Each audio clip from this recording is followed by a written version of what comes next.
Alors, nouveau chapitre. On commence une nouvelle école. Avec une nouvelle maison, beaucoup plus loin. Je déménage à Repentigny. Et là, nouvelle école. J'ai un petit peu plus confiance, mais je suis terrorisée à recommencer l'école. En plus, nouvelle médication, nouveaux trucs. J'avais très peur. Mais un côté positif, dans le quartier où j'étais, j'ai rencontré plein de bons amis que j'ai.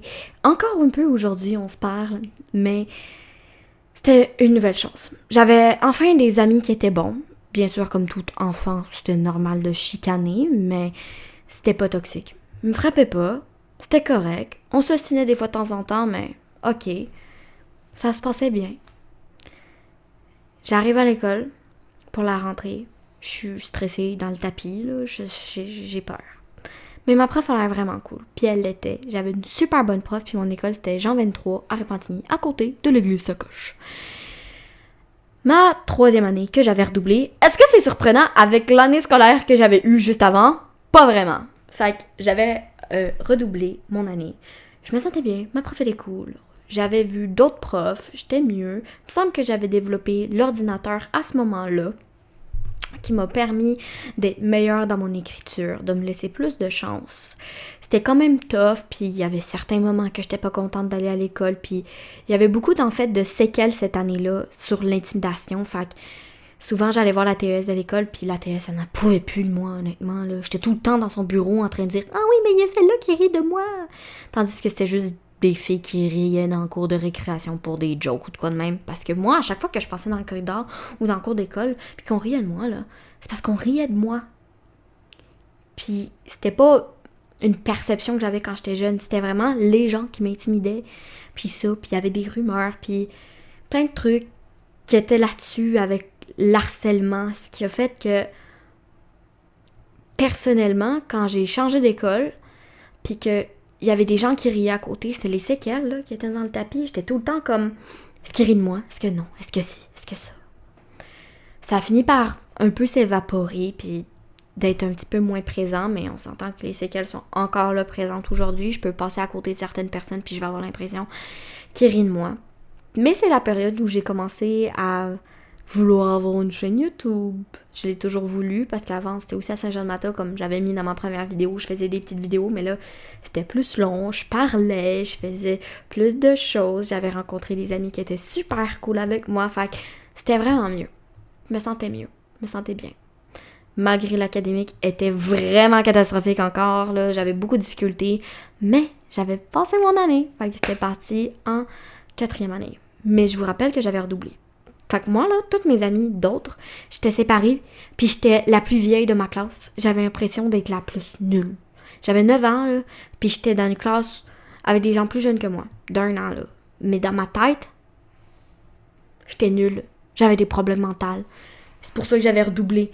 Quand je devais dire aux gens « Ah, je suis censée être en 4e année, mais je suis en 3e année. » Je le disais pas fort, là. J'avais de la difficulté. Puis dès qu'on allait, exemple, voir de la famille, loin, ou des gens, me demandaient en combien, je disais tout le temps que j'étais en 4e année. Parce que j'avais honte d'avoir redoublé. Puis ça, c'est un problème que je pense qui est important parce que c'est plate redoubler. Tu dois refaire les affaires, mais honnêtement, là, j'aurais pas redoublé, là. Comment j'aurais fait pour me débrouiller en 4e année, avec tout ce que j'avais vécu en 3e année, là. Fait que j'ai bien fait de redoubler. Ben, c'est correct que j'aille redoubler ma 3e année. Fait que bref, il y a ça. Je passe mon année, je suis contente, et là, j'arrive en 4e année. J'étais censée être dans une classe avec une professeure qui était habituée avec les personnes comme moi, avec des défis d'apprentissage, avec des défis tout court, émotionnels, puis elle était pas vraiment bien. C'était intense. J'étais souvent en train de me pousser dans le derrière pour que j'avance plus vite.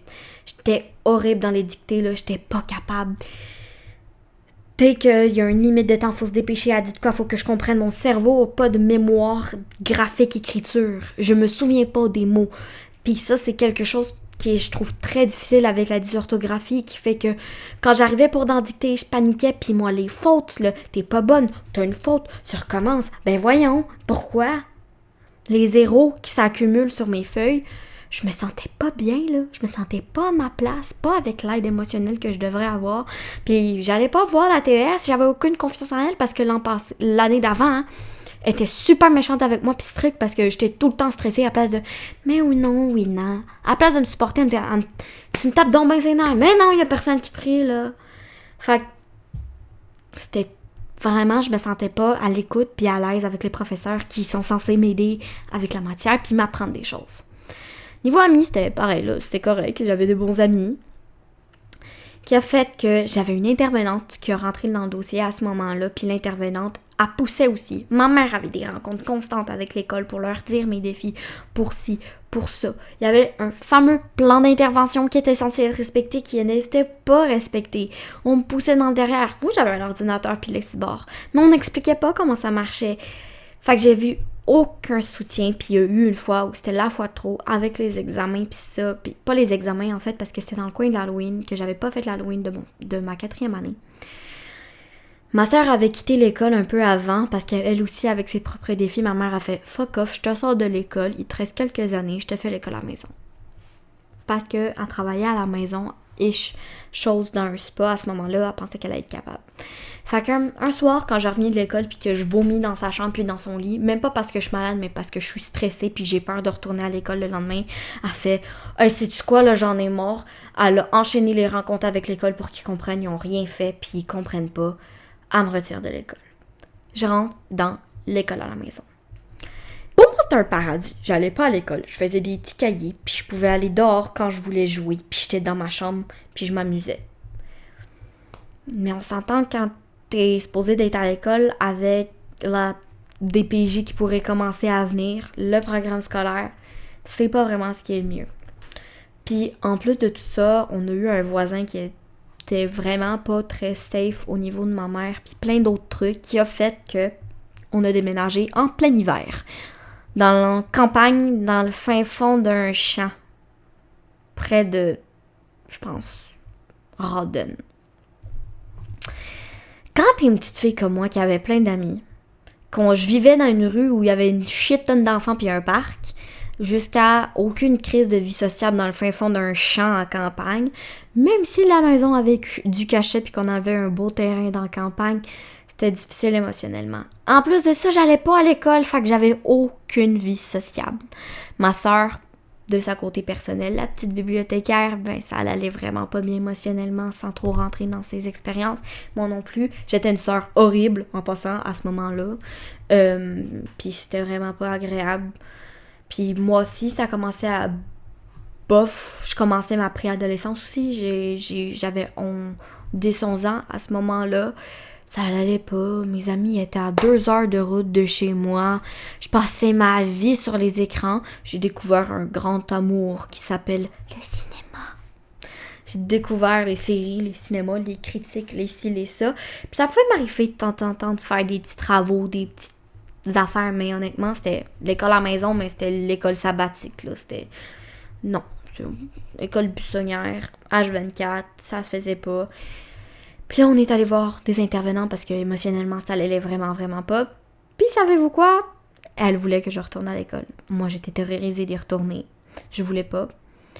Sauf que j'ai appris qu'on redéménageait. En plus de tout ça, mes parents se séparaient, là. C'était genre... Il s'est passé plein d'affaires à ce moment-là. Mais niveau école, j'étais pas à l'école. Il y a une intervenante qui est rentrée dans le dossier, dans la famille, là. Puis pour elle, le but, c'était que je retourne à l'école. Fur et à mesure que j'allais être capable. Puis j'ai appris qu'on allait redéménager. J'étais vraiment très contente parce qu'on redéménageait à l'Assomption. Où est-ce que je suis présentement?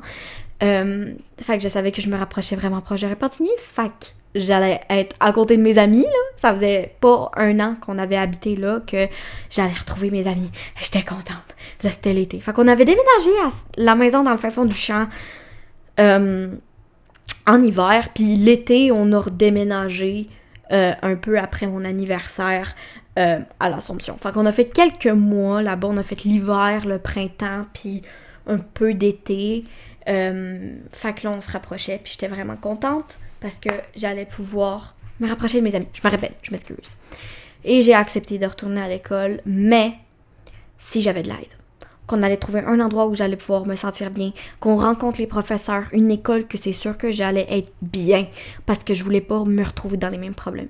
Puis là, ma mère, elle s'est prise en attaque pour aller trouver un endroit que c'est sûr que j'allais bien me sentir, que ça allait être parfait, que ça allait être correct. Elle appelle l'équipe école, les affaires, les ci, là, ma fille, elle a ça, il s'est passé ça.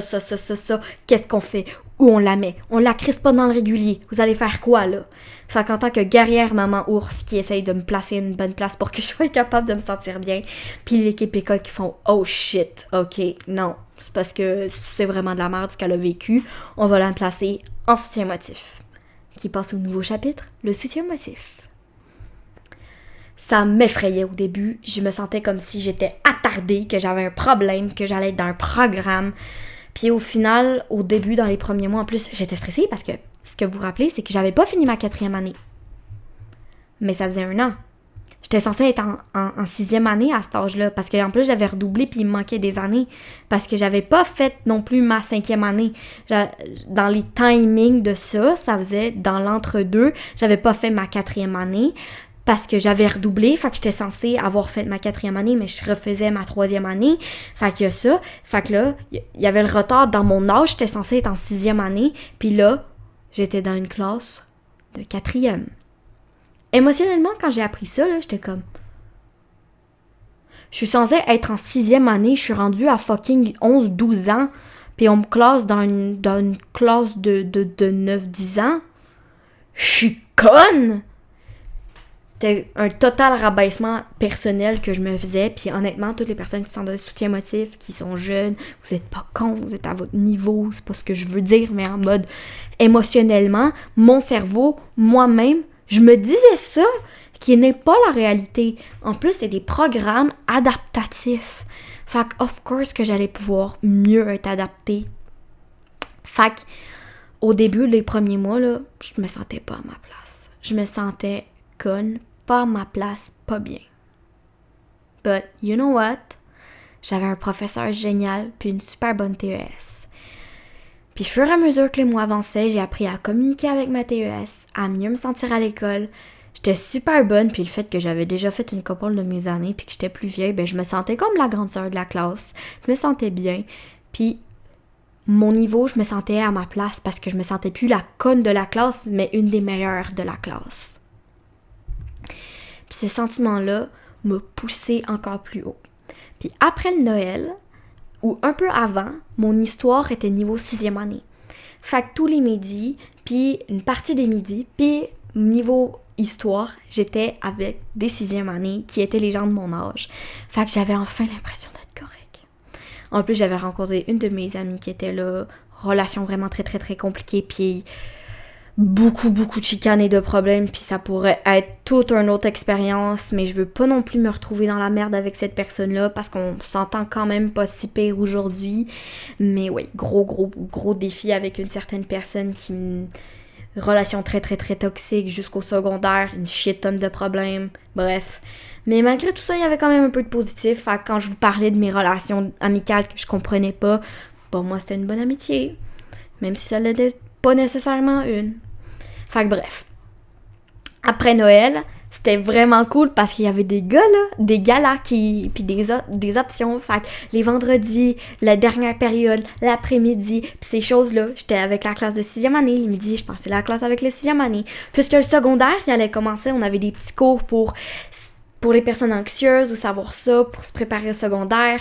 Comme je disais, il y avait des galas, fait que je pouvais organiser des trucs, puis des affaires. Il y avait plusieurs comités. Il y avait le comité d'ici, de fête d'ici, des activités. Puis le gala, moi, je tripais l'organisation, la décoration, les ci, les ça. Fait que j'étais vraiment au meilleur de ma forme académique. Ça a été une de mes meilleures années, autre que les chicanes. Puis bien sûr qu'il y avait des moments où c'était difficile, parce que je suis une personne avec des difficultés, mais mon équipe école était super fine avec moi. Mais là, il arrive quelque chose de désastreux qui a choqué tout le monde. 2 semaines de vacances, parce qu'il y a des virus un peu partout, des choses qui se passent, on ferme les écoles pendant 2 semaines. Oh, 2 semaines de vacances, c'est génial, je suis en congé, c'est le fun. Je pouvais voir mes amis, centre commercial fermé. Mes parents voulaient pas que je sorte, les nouvelles commencent à sortir. L'anxiété monte dans le tapis, pandémie mondiale. Qu'est-ce qui se passe? On va toutes crever, parce que là, c'est le début du virus, on sait pas c'est quoi qui se passe. Il y a des décès, il y a des ci, il y a des ça. Panique totale. Ça va vraiment pas bien. Mentalement. J'étais comme, mon Dieu, mais là, l'école, ça allait bien.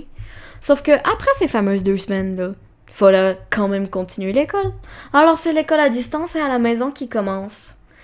Et là, panique totale, générale, j'ai de la difficulté à me concentrer, je suis pas capable. Il y a littéralement tout mon univers des choses personnelles que j'aime autour de moi, ma concentration est zéro là. Mais le ministère a décidé de faire passer tout le monde. Fac, je rentre au secondaire. Avec presque pas de préparation, sans avoir passé mes examens, et que je vous fasse un recap académique. J'étais en 4e année, parce que j'avais fait juste le premier mois de 4e année, quand j'étais v'là quelques années, de ce moment-là. J'ai fait l'école à la maison. Puis là, j'arrive là. Je fais quelques mois. Je fais 6 mois en faisant genre... J'ai passé en 6 mois ma 4e année, ma 5e année, puis ma 6e année. On s'entend que faire 3 ans en 6 mois dans un programme d'adaptation, fait qu'on faisait encore moins de choses que d'autres. J'étais clairement pas prête pour le secondaire. J'étais pas prête. En plus de ça, il y a une pandémie mondiale qui arrive en même temps. Fait que moi, l'anxiété dans le tapis. Et c'est pas possible à quel point ça a été difficile pour moi. Mais toute histoire a son côté positif. J'avais une bonne TES que malgré que j'étais pas dans le bon programme... Ah oui! Mon Dieu, j'ai oublié une information, je m'excuse. J'ai mal à la tête. Ce que je voulais dire, c'est qu'on m'avait mis dans un mauvais programme. Mauvais. Ils n'ont pas fait exprès. Puisque ça allait super bien en soutien motif à Saint-Guillaume, ils ont fait « Ah ben, sais-tu quoi? On va la mettre en secondaire 1 en ADAPT. » Fait en DAP, pas en ADAP, en DAP. Fait que je suis plus dans le soutien émotif. Je suis en ADAP. En DAP, je m'excuse, j'arrête pas de me tromper.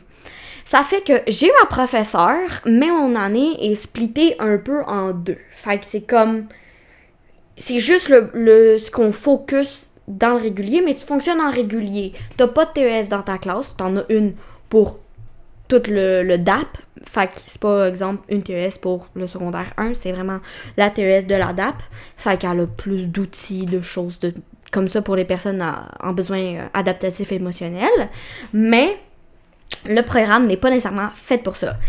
Fait que le fait que l'école m'a mis là par bonne intention, mais parce qu'on passait toute notre année à cause de la COVID, fait que quand t'arrives là en plein COVID, tu peux pas sortir de la classe parce que t'as des limitations, t'as une seule table que tu peux avoir, tu connais personne, tu passes du primaire au secondaire avec pas vraiment de...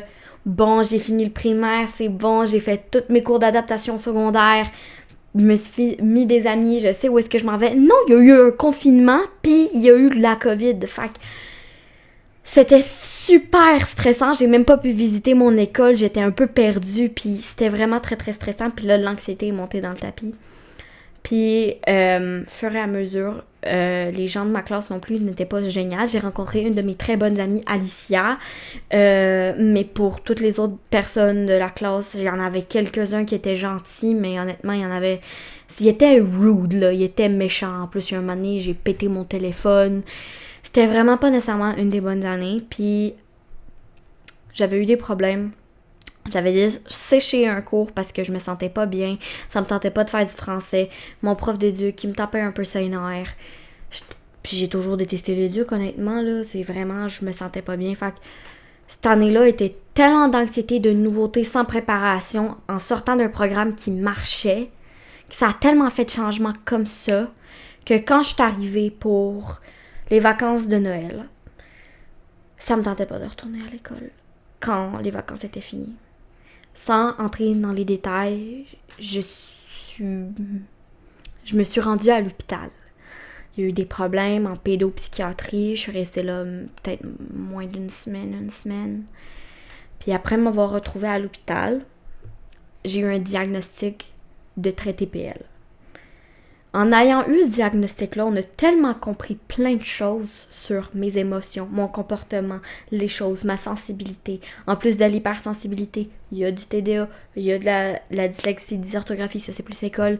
Fait que, il y a tellement de choses et de diagnostics étiquettes qu'il y a sur moi qu'on a compris des trucs, puis on a compris que j'étais pas nécessairement à la bonne place. Mais après avoir été à l'hôpital, j'ai eu une phase plus difficile. Je voulais pas plus retourner à l'école après ça, mais il fallait que je retourne à l'école. Je pouvais pas commencer à pas aller retourner à l'école. Puis c'était vraiment juste l'enfer dans les émotions que j'avais à l'intérieur, mais ça allait mieux. J'ai même rasé mes cheveux. Fait que j'avais plus de cheveux. Fait que quand les 3 derniers mois d'école, on m'a annoncé que j'étais contente parce que j'ai dit, moi, je retourne pas dans le programme d'app, là. Moi, je veux aller dans le soutien émotif parce que moi, quand j'étais au primaire, le soutien émotif, ça marchait pour moi. J'étais pas stressée. Il y avait, oui, des problèmes des fois avec des élèves, là, mais niveau académique, je me sentais bien, à l'aise, j'étais correcte. Fait que pour les 3 derniers mois, fait qu'après, genre, peut-être 1 mois et demi, sans avoir été à l'école après Noël, je me retrouve pas dans les mois, hein, fait que ça se peut que je me trompe pis que c'était pas 3 derniers mois de l'école ou de quoi de même, là. Je me retrouve en soutien émotif secondaire 1 à Félix Leclerc, à Repentigny, qui était vraiment, mais vraiment juste reposant pour moi.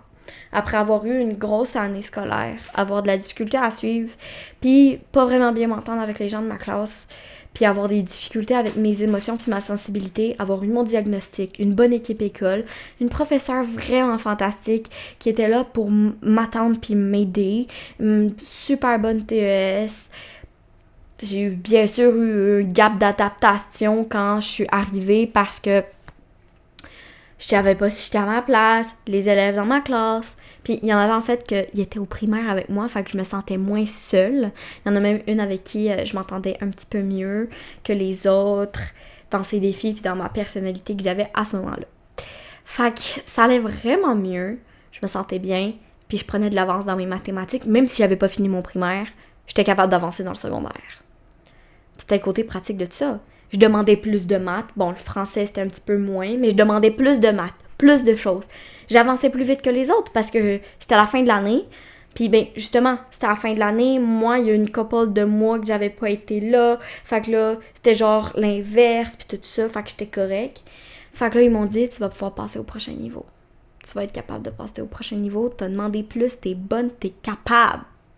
Fait que moi, automatiquement, c'était vraiment juste good, je suis contente. Fait que là, j'allais être dans l'adaptation. C'est ça la différence de DAP et d'adaptation. Je suis dans le soutien émotif. Sauf que c'est adaptatif. Fait que je suis comme régulier, niveau matière, niveau heure, ci, ça. Je suis vraiment comme dans le régulier, mais j'ai une thèse dans ma classe. Puis, c'est un petit peu plus strict. Sauf que cette année-là, j'ai fait genre 2 mois dans le programme d'adaptation parce que ma professeure, même si elle était cool, elle était pas vraiment chill, elle était quand même fermée, ouverte d'esprit. Puis moi, c'était à un moment donné où j'étais plus gothique ou ça, où c'était difficile, ou je sais pas, là, ça allait pas au niveau mental, puis j'étais trop ouverte. Puis là, c'était comme, ben là, tu veux pas dire certains termes que j'ai besoin d'avoir ou de quoi de même, ou je sais pas, je parle pas d'identité de genre, là, en passant, c'est vraiment genre niveau historique, c'était vraiment où ma réalisation sur les Premières Nations, les Autochtones, qui a fait que j'avais demandé à ma professeure en histoire si est-ce que ça serait possible que vous puissiez utiliser les bons termes, là, autochtones, pis ces affaires-là, à la place de l'autre terme. Puis comme, ben là, je changerais pas le français pour toi, là. Fait que mauvaise relation avec cette professeure-là qui m'aidait pas à être ouverte avec elle. Puis ma classe était honnêtement ridiculement petite. Genre, je vais vous le mettre sur le côté. Il y avait le prof, l'espace de la prof qui était peut-être grosse de même, là, version même, là, bien sûr. Grosse de même pour la prof. La rangée de bureau 1, rangée de bureau 3, puis il y avait le mur. La classe était petite de même en rectangle. Puis on avait 2 fenêtres en mini rectangle. Là. C'était horrible. Puis, Ça, c'est pas nécessairement négatif et positif pour cette personne-là, mais il y avait un gars dans ma classe qui avait un chien. Mais le chien est juste trop cute, OK? Puis moi, j'étais à côté, parce que c'était un chien d'adaptation, puis moi, j'étais à côté, OK? Mais le chien, là, comment tu veux que je me concentre s'il y a un chien trop cute à côté de moi? Je pouvais pas. Fait que bref, encadrement puis sentiments scolaires extérieurs autres que l'académique, je me sentais pas vraiment bien. Puis académique, il y a encore un clash. C'est ça, il y a eu des problèmes dans mes transferts. C'est qu'on m'a tellement transféré après, exemple, que j'ai passé l'étape régulier école-maison, puis que j'ai besoin d'aide. On m'a tellement changé de trucs. J'ai fait 6 mois, 5 mois et demi de 4e, 5e, 6e, m'excuse. Après ça, en soutien émotif. Après ça, on m'a mis en DAP. Après ça, on m'a remis en soutien émotif. Après ça, on m'a mis en ADAP soutien émotif. Ce qui a fait que je suis comme juste... Je suis perdue, là. Genre, tellement de programmes, fallait que je me réhabitue à une autre chose. Nouvelle professeur, nouveau classe, nouveaux élèves. Nouveaux élèves, j'étais dans la même école, mais c'était difficile pour moi. Puis j'étais juste tannée, là. J'étais tannée, écœurée de l'école. Puis à ce moment-là, je savais plus ou moins ce que j'avais envie de faire. Je savais pas. J'étais un peu perdue. Il y avait tellement de choses. J'ai toujours été la personne qui a tellement de trucs à l'aime dans la vie qu'elle savait pas où est-ce qu'elle voulait s'en aller. Je voulais quitter l'école. J'étais rendue à 14 ans. J'étais comme, il me reste fucking 3 ans et demi, là. On peut-tu me laisser de la paix, là? Puis juste, je fais l'école à la maison jusqu'à temps. Puis là, je suis pas à la fin, genre, la fin fond d'un champ. Je suis capable, j'ai une vie sociable, j'ai des amis. Je suis comme dans une petite ville-village. J'avais rencontré des personnes à la maison des jeunes qui étaient mes amis, en plus, dans l'Assomption. Fait que j'étais comme, je suis pas seule dans le fin fond d'un champ. Fait que je suis capable d'être à l'école à la maison puis de bosser. Puis là, j'ai dit ça j'avais une travailleuse sociale encore à ce moment-là qui n'était pas la même. Là. J'ai fait des petits switches de travailleuse sociale à travers tout ça. Puis avec elle, mettons que tout mon dossier était quand même énorme, puis ça faisait beaucoup, puis perception, puis la façon que je fonctionne aussi. Puis là, ma mère était comme, OK, là, je travaille dans mon bureau à la maison, je suis tout le temps à la maison, fait que c'est plus facile. Puisque je suis à la maison, t'es là, on peut travailler ensemble, c'est vrai que t'as une vie sociale, on n'est pas dans le fin fond d'un champ. Puis j'étais crissement tannée de l'école, là, puis en plus, ma prof, pis tout ça, fait qu'on a fait, OK, je reprends l'école à la maison, pour de vrai. Fait qu'on ma mère a été à faire des petites recherches, des cahiers, des projets. Elle a vraiment été voir, sauf que le programme qu'on voulait faire de base, c'était le programme, j'ai oublié c'est quoi le nom, d'école à la maison, mais d'apprentissage autonome. Fait qu'exemple, je veux apprendre des maths. Faut que j'aille la notion, faut que je sois capable de faire l'examen, mais pour l'apprendre, je peux faire de la cuisine. Pour calculer le pourcentage, le fois, le si, la division, puis plein de trucs comme ça. Je peux utiliser la cuisine pour le faire, qui est un mode quotidien de faire ça, d'utiliser des maths. Après ça, niveau texte, là, je peux lire, je peux faire des choses, je peux si. J'avais des livres, je lisais, ma mère a fait des petites coches, puis on envoyait des projets, puis là, j'avais des textes, puis là, il y avait des si. Je travaillais vraiment plus que la première fois, puis j'étais aussi beaucoup plus motivée de « Hey, j'en ai-tu marre de l'école, je peux-tu faire ça à la maison? » Fait que là, j'étais pro-maison. Sauf que là, l'hiver arrive, puis il y a encore le down que j'avais. Puis c'est là qu'on remarque un pattern de, je vais dire ça comme ça, il n'y a aucun diagnostic dans ce que je dis, c'est pas de l'autodiagnostic, c'est la remarcation, puis même des intervenants ont pu m'en dire, dépression saisonnière hivernale. Ça va pas, il n'y a plus autant de soleil, il fait froid, je me sens pas bien, je me sens seule, c'est la période genre, Noël ça va, après l'école reprend, fait que mes amis, c'est fini les vacances, je me retrouve seule. Puis là, c'est leurs examens qui commencent à partir de après. Le fait que là, ils travaillent full, ils sont tout le temps occupés. Je me retrouve seule encore une fois. Puis je suis comme vide. C'est vraiment la dépression saisonnière qui rentre. Qui fait que je me sens pas bien. Et je me retrouve pour la deuxième fois à l'hôpital. Beaucoup plus intense cette fois-ci. Puis après cette visite-là, la DPJ est rentrée dans le dossier. Puis à contraire, beaucoup de personnes pourraient croire... Quand la DPJ rentre, ça veut pas dire que t'es en mode alerte, détresse, tu vas te faire enlever de ta famille. Ça dépend comment tu gères les choses. Puis j'ai tellement eu de la chance parce qu'avec la DPJ, les personnes qui se sont occupées de mon dossier ont eu une grande ouverture d'esprit, une nouvelle façon d'apprendre. Puis j'ai eu des intervenantes fantastiques qui étaient vraiment là pour le bien de notre famille, puis pas juste « t'es un enfant à problème, get the fuck out ». Non. Vraiment pour m'aider, pour toutes les choses. C'est pas tout le monde qui a la même expérience de famille, puis d'aide avec la DPJ, of course. Personne n'a vraiment envie de se rendre là. Sauf que moi, j'ai eu de la chance, puis ça m'a vraiment aidé d'avoir ces intervenantes-là. Parce que au final, j'ai accepté de retourner à l'école. Mais là, vous me donnez pas de choix, vous m'envoyez pas là, vous m'envoyez pas là, vous me bougez plus d'ici ma fin d'année scolaire, à moins que j'en ai vraiment besoin. Je veux rester dans le soutien émotif, puis je veux être capable de faire de mon mieux, puis mon but n'est clairement pas mes notes, mais c'est d'être bien à l'école, parce que ça fait des années que je suis pas vraiment bien à l'école, depuis le primaire. Fait que ça, c'était l'an passé. J'avais accepté de retourner à l'école en septembre. J'y suis retournée. Puis savez-vous quoi? Malgré beaucoup de choses négatives à cause de certaines personnes à cette école-là, ça a été une de mes meilleures années scolaires que j'ai jamais eues au secondaire. Parce qu'il y a eu Saint-Guillaume au primaire, qui s'était super bien passé, mais qui a mal viré à cause de la COVID. J'avais des meilleurs amis. C'est là qu'il y avait Nassim Nico, plus Lily, que j'ai rencontré au fur et à mesure de l'année, qui ont été là pour me supporter parce qu'ils savent que je suis une crise de drama queen avec mes émotions intenses dans le tapis. Puis ils étaient là pour me supporter. Ils étaient là pour me dire... Au début, je me sentais seule, perdue, mais après ça, on a créé notre lien d'amitié puis on est vraiment devenus des bons amis. Puis ils étaient pas dans le soutien émotif, mais ils étaient capables de comprendre mes émotions. Puis au début de l'année, c'était beaucoup plus stressant parce que la TES a repris le rôle de professeur puis elle a comme... était en train de faire ses études en éducation, fait que elle avait déjà été TES, fait que c'était un point positif, mais c'était pas le best pour moi. Même si elle était fantastique. J'avais de la difficulté des fois.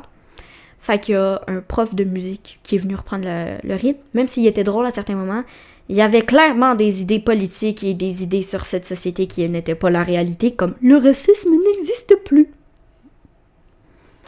Je ne vis pas du racisme à tous les jours, je ne fais pas partie de cette réalité, mais je peux être consciente qu'il y en a dans ce monde, fait que le racisme n'existe plus. On n'est pas encore rendu là. Fait que bref. Ça. Puis il y a eu aussi de l'harcèlement et de l'intimidation par une de ma fameuse amie toxique que j'avais au primaire. La fameuse, qui a fait que ça a été super difficile, gros drama, grosse patente, plein de problèmes, ça se réglait, ça repartait, ça se réglait, fake friend, plein de trucs de merde, qui a fait que j'ai fait une demande au début, je voulais la poursuivre, mais j'ai pas poursuivi ça, ma mère était inquiète, puis elle voulait pas me rajouter plus de stress, mais... Au final, après, j'ai eu un transfert de classe qui a fait que tout a changé, puis c'est devenu genre une de mes meilleures années scolaires. J'avais mes meilleurs amis, j'étais dans une école que, ok, oui, il n'y a pas de parasco qui m'intéressait, mais c'était correct. J'avais une super bonne directrice, une super bonne psycho-aide, une super bonne TES, puis une super bonne professeure. J'avais jamais autant bien été capable de communiquer avec une professeure, puis j'ai avancé, puis tout ça. Mais, malgré tout ça, niveau académique, savez-vous où est-ce que j'en suis rendue? J'ai pas passé mon année. Parce que, puisque justement c'est une fantastique équipe école dans le soutien émotif, ben ça faisait que mes P4, je les passais à la bibliothèque parce que ça faisait une surcharge au niveau de mon cerveau que j'étais plus capable de me concentrer. Il y avait beaucoup de matière. Puis en plus de ça, puisque ça faisait 1 an que j'avais pas été à l'école, ça m'a fait bizarre de retrouver à temps plein l'école. Fait que j'ai eu beaucoup d'espace d'absence. Puis avec l'harcèlement au début de l'année, ça a pas aidé. Ce qui a fait qu'avec trop d'absence, beaucoup de rhume, beaucoup de problèmes avec une certaine élève, fait que j'ai pas réussi à passer mon année. Puis en fait, autre que ça, c'est moi qui ai décidé de pas faire mes examens parce que je savais que ça allait trop me stresser puis que ça allait m'embêter trop parce que je me connais que si jamais je les passais pas, c'était la fin du monde pour moi. Puis c'était fini. Je suis comme, j'ai plus d'avenir, là. Je suis comme, je passe pas mon hostie de secondaire 2. Je suis rendue à fucking 15 ans. Je suis conne, je suis attardée. Ben non, t'es pas con, t'es pas attardée quand tu réussis pas à passer. C'est le système. Puis même si j'étais dans un bon programme pour moi, on a vu qu'au début, ça faisait 1 an que j'étais pas allée à l'école, j'ai eu l'harcèlement, puis j'ai tous mes problèmes de parcours scolaire que j'avais, qui a fait que cette année-là, il fallait que je sois mieux à l'école, puis savez-vous quoi? J'étais mieux à l'école. Ça respectait mes limites de fatigue puis de surcharge mentale. Je me sentais bien, j'avais des bonnes plages, j'avais des bonnes communications, puis même s'il y avait des fois où je stressais puis j'avais l'impression de pas bien communiquer ou ces affaires-là, ben ça allait bien quand même. Merci d'avoir écouté la 2e épisode de ce podcast.